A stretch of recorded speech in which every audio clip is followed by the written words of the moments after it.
Hi, thanks for tuning in for another episode of Ask Spurrell CPA. Today we're talking about motivation, fact versus fiction for our business owners. I have Cole here with me.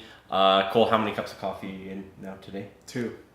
So Cole's functioning at a higher level Starting to get there. than we started off in the morning because he has 2 cups of coffee. So we'll see how the crash. You crash or you just keep going? You just keep loading all day long. Okay, that's good. That's the way to go. Okay, the quote we have on this topic today is Zig Ziglar: "Motivation gets you going, and habit gets you there."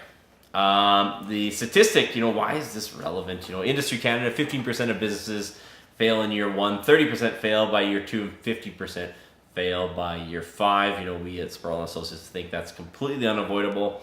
And the story that we have is, we talk about numbers to business owners all day, but sometimes, there's the psychological aspect of it. And business owners, they don't have any tools to get motivated, and misconceptions about staying motivated, what it's like to stay motivated as an entrepreneur. So Cole, what are the questions that you think these business owners should be asking? Should you be worried if you're not motivated all the time? Yeah. No, don't be worried. Business owners, they come to us and say, I had a hard week, and they look at other business owners and they're happy, and they probably spend a little bit too much time on Instagram, and people are posing and pretending on lives they don't have. Don't worry. As you go through a business, you're going to have ups, you're going to have downs. That's just part of the process. You shouldn't. You're human. It's not like good entrepreneurs don't have that. They're not just super motivated all the time.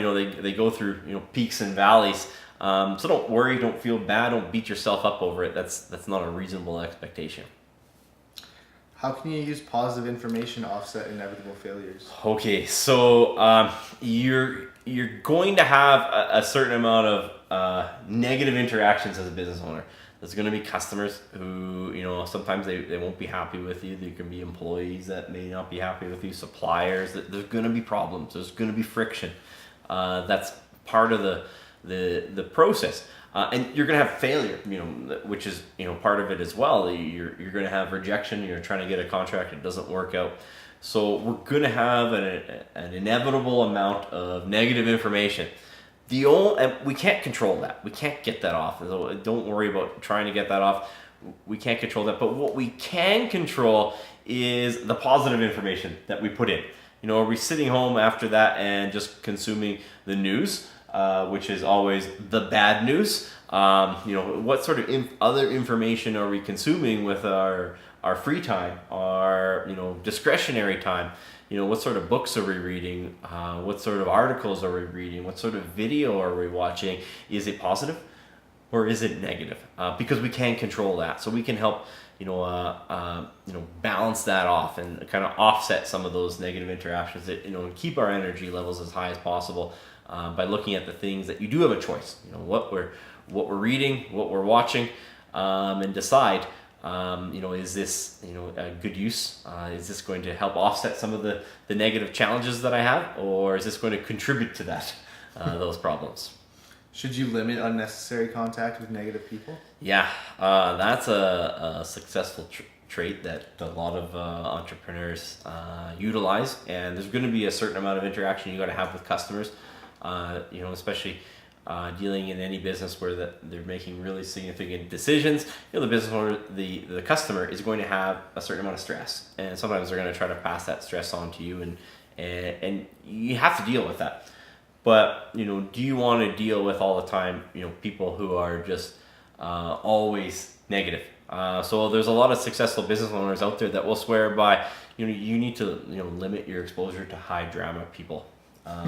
So if they're drama all the time, you only have a certain amount of energy to deal with that. So you have to ask yourself about the people that you're dealing with. Is this a good use? Because you're only going to have a certain amount of energy to overcome dealing with those difficult people. And if you spend that energy dealing with people that are unnecessary, you could cut them out of your life. Sometimes that's the thing to do. Does motivation come first or action? This is the crux, the big misconception of it is people think I get motivated and then I'll go to work.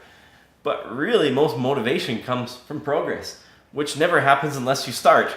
So if you want motivation, start, finish something, and then you'll be motivated. If you try to get motivated before you start, you'll probably just never start that often. You won't get a lot done. So you need to just reframe it. It's like, I'm not motivated. Do I need motivation? Do I need a Tony Robbins seminar? Or do I simply just need to knock off a task on my to-do list and I'll probably feel better about myself? So just remember, action comes first, and motivation actually comes as a result of some progress on that action. What can you do every morning when the alarm sounds for motivation? Get up. Yeah, so I say that a little bit cursedly, but get up. You made a plan with yourself to get up at 5 a.m. or hopefully it's 5 a.m. Maybe it's 6 a.m. 5 a.m. You made a plan to get up at yourself. Don't hit the snooze button. It's like the first thing you can do. You can get 100% on the first task that you do every day. It's just get up at the time that you plan to get up at. And it's more relevant probably just to get up at that time that you actually plan to get up, rather than what time. That might even be just as important, really. So if you made a plan with yourself, I want to accomplish this goal, get 100% on that task. Just get up at the time that you plan to get up that day. Are you going to have to do things as an entrepreneur that you're not motivated to do? Yes, you will have to do them. You won't like doing all of it. You just won't. You might like doing the advertising and not the marketing. You might like doing the sales pitches and not the the troubleshooting when things go wrong, or vice versa. You're gonna have to do things that you're not motivated to do, and you just need to get in the habit of the motivation actually occurs when you actually accomplish something. So you have to start. It really comes down to start, and it starts in the first thing you do in the morning. And did I hit the snooze button, or did I get 100% on that first task? How does having a schedule help with motivation? So ultimately, we're gonna revert back to our habits. Where there's going to be periods of low motivation, and what's going to keep us on track in those periods of low motivation is just having a schedule. I do this at this time. I do task B at that time. I do task C at that time. So when you have low motivation, you're still showing up. You're still starting. You're still getting things done. Whereas if you don't have that schedule, maybe in the period of super motivation you can accomplish something, but that's not going to happen. If you have that schedule of what I do at what times, now all of a sudden in periods of low motivation, you're still productive. You're still not just working on items, but you're working on items that you strategically outline that are worth your time, and put time for those items in your calendar. And now we're not just productive in high motivation periods. We're productive all the time. How can doing fewer things increase motivation? So often the one of the causes of motivation is too many things. All of a sudden we have all of these things that we're trying to do, and we're not really doing anything all that well, or we're not accomplishing any of them. So if we can start looking at the tasks that we have, and it's like, which are the ones that are, if I was to accomplish these tasks, everything else starts to become unnecessary. I have this one real difficult client. They're always difficult all the time. Do I want to spend all day dealing with that one difficult client, or do I want to do that revenue generating task that makes 10 leads come in next week? Which one are you going to spend your time on? So if you're doing fewer things, often you're going to have more progress on those fewer things. Your mind is going to have less clutter, and your energy level and your motivation is going to be a little bit higher. What will distractions do to your motivation? Distractions are the killer to your motivation. So you might have that notifications turned on your smartphone, and you actually think that if I keep in touch with people on every minute of the day, that I'm somehow going to be more motivated. There is an overwhelming research on this topic that those continual distractions throughout the day is what causes stress, and actually releases a kind of a chemical stress hormone into your body. So you think you're being happy on keeping on this, getting distracted all the time. But remember, every time we get distracted, we become less productive, and it takes a while for us to reach our peak mental state where we're actually accomplishing stuff. So every time we're getting interrupted, we're further away from accomplishing something, which again, it's motivation happens after we accomplish something. So it's after finishing that task. So every time we get interrupted, we're further away from that feeling of task completion and motivation. So what we need to do is just limit those distractions down to an absolute minimum. Are those times that we can block off that we're doing just this, and there is no cell phone, there is no email, there is no notifications on my phone, and I'm going to knock off this task. That's what's going to build the motivation. Just that time block of an event, and we're actually going to accomplish what we set out to do. Heck, even if we accomplish 75% of what we set out to do, that's better than just being distracted all day. So limiting those distractions is actually going to increase your motivation. How does having a coach keep you motivated?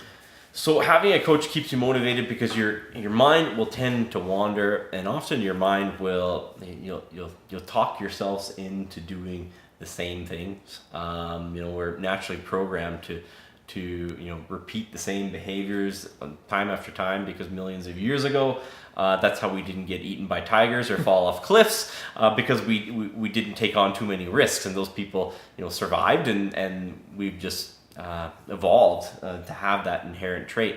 So having a coach will help you keep motivated on that change that's actually necessary, and then it keeps you accountable. If I plan to do this, sometimes it's a lot easier to break that plan to yourself than it is to someone else. If you got to meet with them again in a week or a month or even at the end of the year, and you had planned to do this, and you'd set it out and you'd put it in writing, and there was a game plan in place, and then you get to the end of that time period where you're supposed to meet again, and you're not done, and you've set this goal. It's a reasonable goal. You and your coach thought it was reasonable to move things forward, and you didn't do it. That's hard, and so the coach can keep you on track. So it's that accountability partner, and it's that person who can talk you out sometimes of doing the things that you want to do because they're easy or they're familiar. It's very much like that, like at the gym as well. Like same thing. You're always drawn to do the same exercises, same whatever. But then as soon as you have a coach there, they push you to do like the necessary different exercises. Yeah, and they push you to do different things and show up to do them. Yeah. If you're scheduled to meet someone there, it just has that magical force where all of a sudden you show up when you were supposed to meet someone to show up. So it really does help. Thanks again for tuning in. As always, please hit that like and subscribe button so we can continue to deliver you tips on how to beat the odds at business. And if you have any questions or topics you'd like us to address in future videos, please leave them in the comments below. Thanks very much. Thanks, guys.